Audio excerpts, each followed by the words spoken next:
Hey guys, I am Hemant Jain and welcome back to today's video. आज की video में मैं डिस्कस करने वाला हूँ सिडाला हेल्थ केयर के बारे में। क्या ये वैल्यू अपॉर्चुनिटी है, इसमें क्या करना चाहिए, क्या नहीं करना चाहिए। एंड सिडाला हेल्थ केयर पे बेसिकली मेरे को काफ़ी कमेंट्स आए थे, सो आई थॉट कि डेफिनेटली इसको कवर करना चाहिए क्योंकि काफ़ी सारे डाउट्स हैं। So all the doubts related to this company we are going to cover in this video. Let's get started. Start करने से पहले मैं किसी भी कंपनी को एनालाइज करते वक्त तीन चीज़ों का ध्यान रखता हूँ। कंपनी का बिजनेस कैसा है, उसके फाइनेंशियल्स कैसे हैं, एंड टेक्निकली वो किस प्राइस पे अवेलेबल है या किस प्राइस रेंज पे अवेलेबल है। वो पूरा स्टेप बाय स्टेप प्रोसेस मैं इस वीडियो में आपको फॉलो करते हुए दिखाऊंगा। So let's get started. Basically guys, सबसे पहले मैं क्या करता हूँ, सबसे पहले मैं स्क्रीनर पे आता हूँ किसी भी कंपनी को एनालाइज करने के लिए। स्क्रीनर पे आया, मैंने सिडाला हेल्थ केयर डाला, इसके फाइनेंशियल फिगर मेरे को यहाँ पे दिख रहे हैं। और उसके बाद मेरा पहला काम होता है इसकी वेबसाइट पे जाना। या तो मैं स्क्रीनर के जो यहाँ पे लिखा हुआ है अबाउट में, यहीं से रीड करके एक हल्का सा आइडिया लगा लेता हूँ अबाउट दिस कंपनी। 1995 में this group was structured and thus formed Sedala Healthcare under this Zydus Group from humble turnover of 250 crore in this। काफ़ी अच्छी ग्रोथ है फाइनेंशियल 2020 में। इनकी जो टर्नओवर है basically in the matter of this 25 years 250 crore से increase होते हुए 14,250 करोड़ तक आई है, विच इज़ अमेजिंग ग्रोथ। बाकी अगर मैं देखूँ तो continuous innovation with an unswerving focus unswearing focus on to address the unmet healthcare needs simultaneously. It redirects itself to its mission of creating healthier, happier community across the globe. Blah blah blah lecture है। इसके अलावा अगर मैं देखूँ, इनका business basically 45% इनका revenue US से आता है, 27% इंडिया से आता है। कंज्यूमर वेलनेस में भी है ये, एनिमल हेल्थ केयर में भी इनका रेवेन्यू है, biosimilar, new drugs, vaccine etcetera etcetera. Decent enough इनका बिजनेस है। एक बार मैं इनकी वेबसाइट पे जाना चाहूँगा और एक बार इनकी वेबसाइट पे जाके देख लेते हैं, कुछ अगर एक्स्ट्रा इन्फॉर्मेशन हमें मिले तो। मतलब टिपिकल हेल्थ केयर रिलेटेड इनका बिजनेस है, बिजनेस अच्छे से ग्रो कर रहा है। जो हमने पीछे देख ही लिया है। एक बार इसके बिजनेस को देखना चाहिए हमें। ओके, दिट इज जाइडस से डाला। एंड मेन्यू पे अगर मैं जाके देखना चाहूँ, कंपनी ऑपरेशंस, रिसर्च, प्रोडक्ट्स, मेरे को बेसिकली इनके प्रोडक्ट से एक हल्का सा आइडिया लगाना है कि इनके प्रोडक्ट्स क्या क्या हैं, क्या क्या इनका बिजनेस है। कंप्लायंस, क्वालिटी से रिलेटेड है। Indian formulation, Zydus health care, सिडाला, इनके ढेर सारे ब्रांड्स हैं, गैस्ट्रो इंटेस्टाइनल, एसक्यूज। ओके, इनकी ढेर सारे जो भी हैं दवाइयों के ब्रांड्स हैं, काफ़ी ज़्यादा पेन रिलेटेड दवाइयाँ हैं, एंटी इन्फेक्टिव्स हैं इनकी। तो ठीक है, ढेर सारी इनकी बेसिकली दवाइयाँ हैं। मतलब बहुत सारे प्रोडक्ट्स हैं, मैं ट्रैक रिकॉर्ड रख भी नहीं सकता, इतने सारे प्रोडक्ट्स हैं। इंटरनेशनल ब्रांड भी हैं ये, जैसा हमें पता ही है कि 45% इनका रेवेन्यू यूएस से आता है, तो इंटरनेशनल बाकी कंपनीज में भी ये बिजनेस करते हैं, Algeria, Brazil, France, Myanmar etcetera etcetera. तो बिजनेस साइड से मुझे कुछ कमी दिखाई दे नहीं रही है। फार्मा सेक्टर वैसे ही ग्रो कर रहा है काफ़ी ज़्यादा, और उसमें ये कंपनी भी अच्छे से ग्रो कर रही है। अब ग्रो कर रही है ये मैं कैसे कह पा रहा हूँ, ये मैं क्योंकि फाइनेंशियल में हल्का सा देख चुका हूँ नीचे। सेल्स 3,500 करोड़ हुआ करती थी इनकी, जो कि कुछ टाइम कंसोलिडेट की, देन मार्च में कोविड आ गया, और कोविड के ने तो खैर ज़्यादा इम्पैक्ट नहीं हुआ सेल्स का, बस क्वार्टर वाइज हल्की सी कम हुई थी। और अभी भी इनकी सेल्स सितंबर में मतलब ईयर ऑन ईयर बेसिस पे अच्छा खासा ग्रोथ है। और बेसिकली अगर मैं ध्यान से देखना चाहूँ ना, एक चीज़ जो मैं नोटिस कर पा रहा हूँ, मतलब जस्ट मेरी आंखों ने नोटिस किया है अभी। बेसिकली कई बार कंपनीज का ना थोड़ा सा साइक्लिकल बिजनेस होता है, which means her bar quarter over quarter growth नहीं होती है। लेकिन अगर मैं उस क्वार्टर को पिछले साल के सेम क्वार्टर से कंपेयर करूँ तो काफ़ी अच्छी ग्रोथ होती है। तो यहाँ पे जैसे मैं देख पा रहा हूँ, 3,500 करोड़ का बिजनेस इनका दिसंबर 18 में था, जो कि दिसंबर 19 में बढ़ा है, देन दिसंबर 20 में और बढ़ा है, दिसंबर 21 में और बढ़ना चाहिए।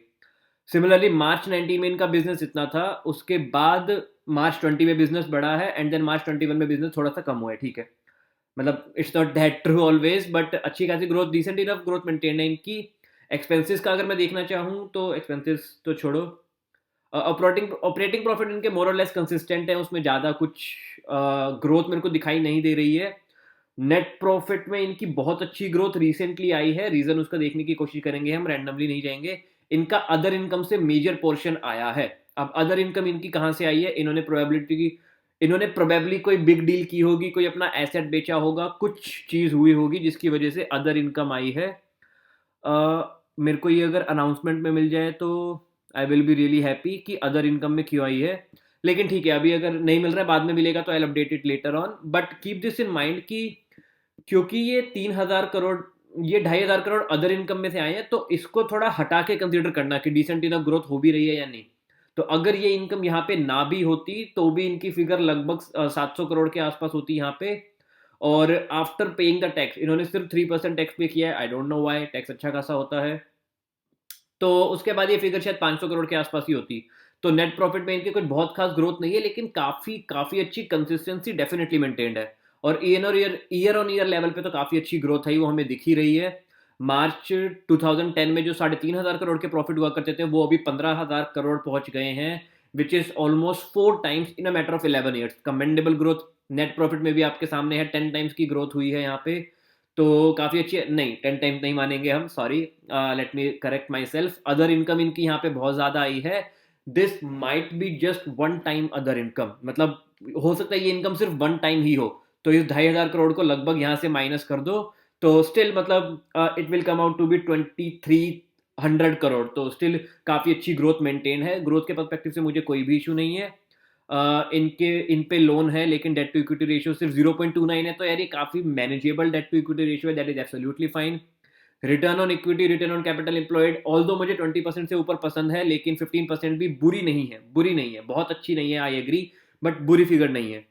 और इसके अलावा अगर मैं देखना चाहूँ इनकी टिपिकल बैलेंस शीट पे, एक बार मैं देखना चाहता हूँ कि इनके पास कैश कितना है, कैश है या नहीं है। तो इनके पास 600 करोड़ के आसपास का कैश है। तो मतलब कैश में इसलिए चेक कर रहा था कि कई बार ना कंपनीज के पास जितना लोन होता है उससे ज़्यादा कैश होता है, तो ये ज़रूर चेक करना चाहिए। तो होता क्या है, जितना लोन है अगर किसी कंपनी के पास और उससे ज़्यादा उसके पास कैश है, तो उस कंपनी को हम बोलते हैं नेट डेट फ्री कंपनी। क्या बोलते हैं? Net debt free company. तो ये कंपनी नेट डेट फ्री नहीं है, इस पर डेफिनेटली अच्छा खासा लोन है, विच इज लगभग 4,000 4,500 करोड़ का लोन है, लेकिन ये हौले हौले करके लोन को चुका रही है, जो कि बहुत अच्छी बात है, मुझे कोई भी इशू नहीं है यहाँ से। Cash flow from operations are just commendable, बहुत अच्छी फिगर है, नेट ऑल टाइम हाई पे है।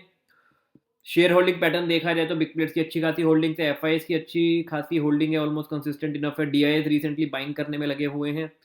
पब्लिक को हमेशा एक्सपेंड करके देखना चाहिए, बिकॉज कई बार हमें दिखता है पब्लिक के पास 30-40% है, लेकिन वैसा नहीं होता। इस केस में तो वैसे ही पब्लिक के पास बहुत कम होल्डिंग है, और रिसेंटली माल पब्लिक से खरीदा जा रहा है, कीप दैट इन माइंड। तो फंडामेंटली मुझे इस कंपनी में 1% भी कोई प्रॉब्लम नहीं आई है, उल्टा पीई रेशियो इतनी कम होने की वजह से मुझे ये कंपनी काफ़ी ज़्यादा अट्रैक्टिव ही लगी है। But keep that in mind, ये इतनी कम पीई रेशियो है क्योंकि अदर इनकम में वो 2,500 करोड़ की फिगर भी एडेड है। याद है वो 2,500 करोड़ की जो यहाँ पे थी, ये फिगर भी एडेड है। तो अगर ये ना होती और ये 4,500 करोड़ ना होते हुए सिर्फ 2,200 करोड़ या 2,300 करोड़ होते, तो पी रेशियो 9.2 की जगह मे बी 18 के अराउंड होती। 18 के अराउंड भी P ratio is good enough, बुरी नहीं होती। ठीक है, तो मेरे को फंडामेंटली कंपनी अच्छी लगी है, बिजनेस मुझे इसका ठीक लगा है, जितना समझ आया बिजनेस में मुझे ऐसा कोई इशू नहीं है। यूएस से इनका रेवेन्यू आता है, इंडिया से आता है, हेल्थ केयर में इनका अच्छा खाता है, एनिमल हेल्थ केयर से भी आता है, डिसेंट इनफ डाइवर्सिफाइड सा बिजनेस है, सिर्फ एक ही चीज़ पे फॉलो नहीं कर रहे हैं। प्लस ये नई नई ड्रग्स भी बनाते रहते हैं, वैक्सीन में भी वर्क करते हैं, तो ओके इनफ है बिजनेस। किसी भी एंगल से मेरे को कहीं कोई प्रॉब्लम नजर नहीं आई है। अब मैं देखना चाहूंगा इसके टेक्निकल्स की, क्या अगर फाइनेंशियल जब ठीक होते हैं ना, तो टेक्निकल में मैं टिपिकली टिपिकली ये चीज़ चेक करता हूँ कि वो सस्ते में मिल रही है या नहीं। सस्ते में मिलने का क्या मतलब है, मैं ये बताता हूँ। क्या नाम था कंपनी का, भूल गया मैं। सिडाला नहीं बोला, जस्ट किडिंग, सिडाला हेल्थ केयर। तो अगर मैं जितना ध्यान से देख पा रहा हूँ, अरे आई गेस मेरा इंटरनेट थोड़ा सा स्लो है, वो यार देखो ये कंपनी नीचे है, काफ़ी काफ़ी सस्ते में अवेलेबल है। दो तीन रीज़न हो सकते हैं इसके। पहला रीज़न जो टिपिकल मेरे माइंड में आता है कि पूरा pharma sector he, just a second, हाँ, कि पूरा फार्मा सेक्टर ही नीचे आया हुआ है, तो पूरा फार्मा सेक्टर नीचे आने की वजह से ऐसी ढेर सारी कंपनीज नीचे आई हुई हैं। सिडाला हेल्थ केयर भी नीचे है, बायोकॉन भी नीचे है, ओरो फार्मा भी नीचे है, जुबिलियंट फार्मोवा भी नीचे है, डॉक्टर रेड्डी भी ऊपर गई थी, अब वापस नीचे आ गई है। तो मुझे कोई भी दिक्कत नहीं है। पॉइंट इज, एक बार ग्रोथ पे बात करते हैं। एक बार मैं आपको इसका ऑल पे सेट करके दिखाना चाहता हूँ। तो ये कंपनी अभी उसी प्राइस पे अवेलेबल है जिस प्राइस पे ये कंपनी, एटलीस्ट जिस जो प्राइस इसने रीच किया था 2015 में। लेकिन मैं ये चीज़ हमेशा ध्यान रखता हूँ, लेकिन इसके फाइनेंशियल्स किस तरीके से ग्रो हुए हैं एक बार देखते हैं। ये मैं पी रेशियो में जाके, सॉरी सेल्स पे जाके ऐसे दिखा सकता हूँ कि आपको क्लियरली दिख रहा है जनवरी या यहाँ पे 2015 के अराउंड जो इनकी ये क्वार्टरली सेल्स की फिगर होती थी, ये कितनी ज़्यादा इंक्रीज हो गई है। सो क्लियरली ये 2015 वाला प्राइस ये कंपनी डिजर्व नहीं करती है। फॉर सम रीज़न ऐसी अच्छी कंपनीज नीचे आती हैं, थोड़ी देर उस प्राइस पे रहती हैं, जो भी वीक हैंड्स होते हैं ना, जो डरते हैं, ओ माय गॉड 10% का लॉस हो गया, 20% का लॉस हो गया, वो वीक हैंड्स निकल जाते हैं, अपना स्टॉप लॉस फिगर करवा लेते हैं, एग्जिट कर जाते हैं स्टॉक से, फिर ये कंपनी वापस ऊपर जानी शुरू करती है। ये पैटर्न बार बार देखा गया है, ऐसा ही होता है। मैं इन पैटर्न्स पे काफ़ी ज़्यादा भरोसा करता हूँ। अच्छी कंपनी नीचे आती है, खरीद लो, वापस ऊपर जाएंगी तो बेच देना। सो फंडामेंटली मेरे को क्योंकि कोई दिक्कत नहीं लगी है।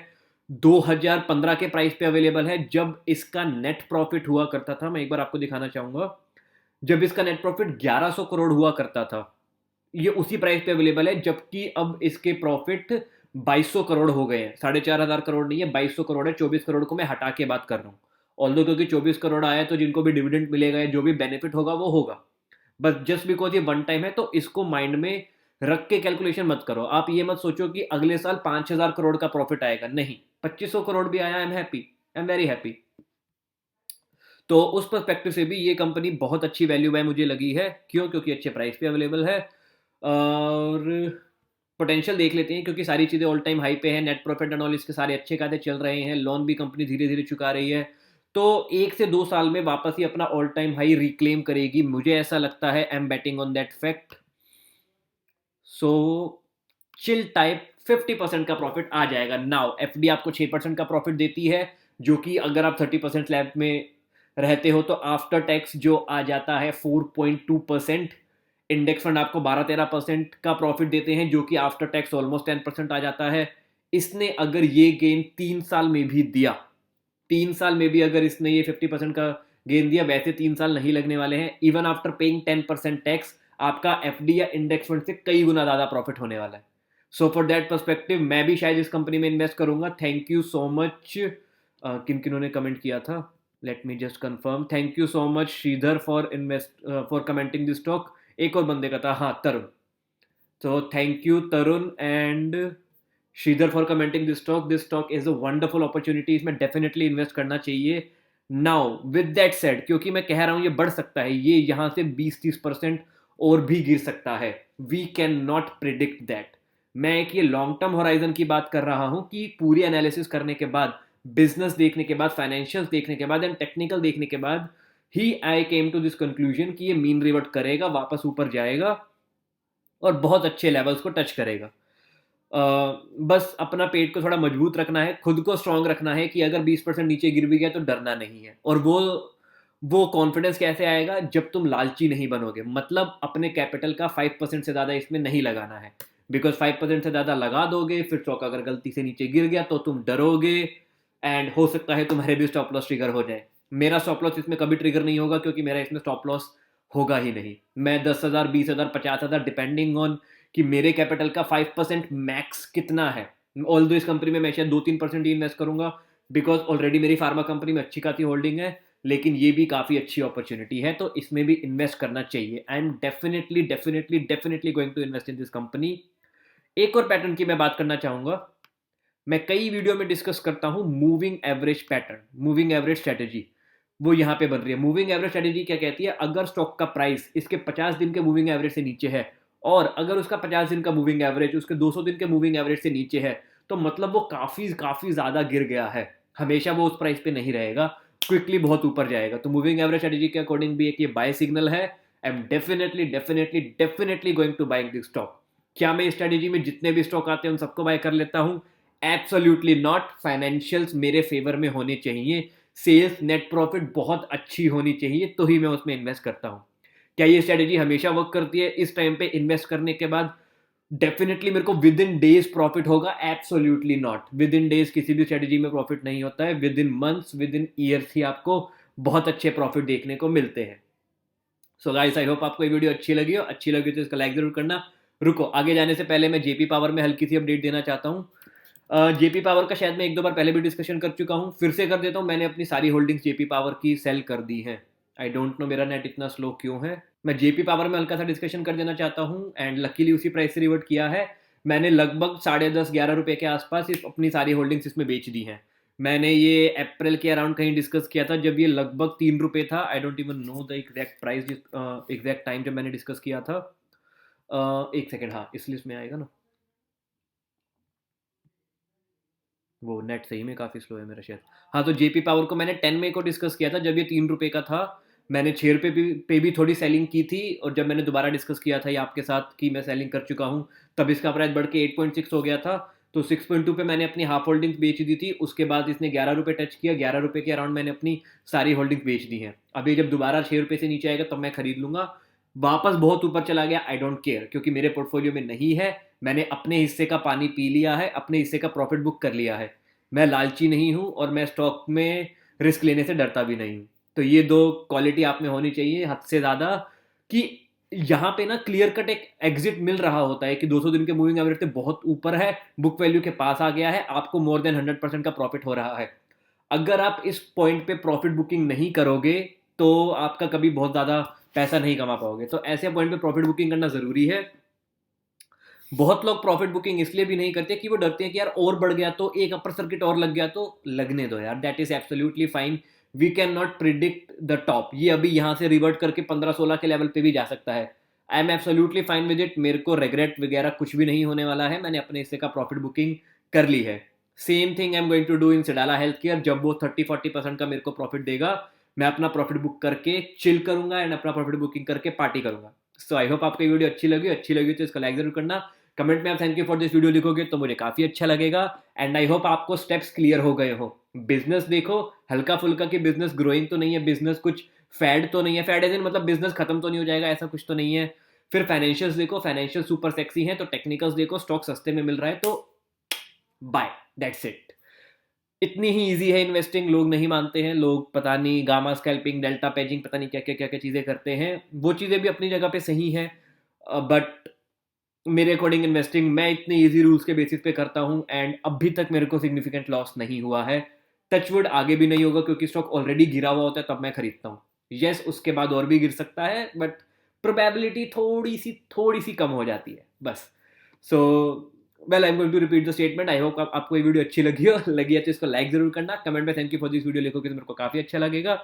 और अपने आप और भी क्वेरीज आंसर कमेंट में लिख सकते हो। इसी के साथ साथ कल जो मेरी वीडियो आती है संडे मॉर्निंग विद हेमंत, उसमें मैंने जो पिछले वीक वीडियो बनाई थी, उस वीडियो में मैंने मिस्टर दिनेश जी का केस लिया था कि उनके साथ ऑप्शन बाइंग में क्या क्या हुआ एंड किन किन रूल्स की वजह से उनका 12-13 लाख का लॉस हुआ। तो उस वीडियो पे कुछ कमेंट्स आए हैं रिगार्डिंग क्या सेलर का भी ऐसा लॉस हो सकता है, क्या क्या रूल्स है, कुछ जो भी डाउट्स हैं आप वो वीडियो देखो और अपने भी और भी क्वेश्चन पूछ सकते हो। तो कल जो वीडियो आएगी उसमें भी मैं सेम डाउट्स कवर करने वाला हूँ, उन्हीं क्वेश्चंस को आंसर करूंगा related to futures and options. So video लगभग 12 से 2 के बीच में आएगी कल दोपहर में। So stay tuned for that video and I will see you very soon in my next video. Take care, stay safe and happy investing.